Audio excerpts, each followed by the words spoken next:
The first step in a project's journey is bending and cutting the tangents.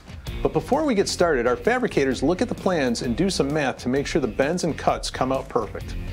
Detailed plan sets or shop drawings like this allow us to easily extract the radius, as well as arc lengths and tangents necessary to fabricate the curved rail. From there we can do some math to get a final list of bends and cuts.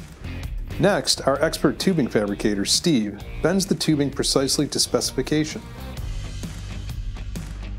Each tube is then checked for accuracy before they are cut. Using the math from earlier, we cut the tubes to the arc lengths specified by the plan and then deburr the tubes to ensure a clean finish. Finally, they are loaded into a crate. Now that the tubing is packed up, they are ready for the next step, powder coating.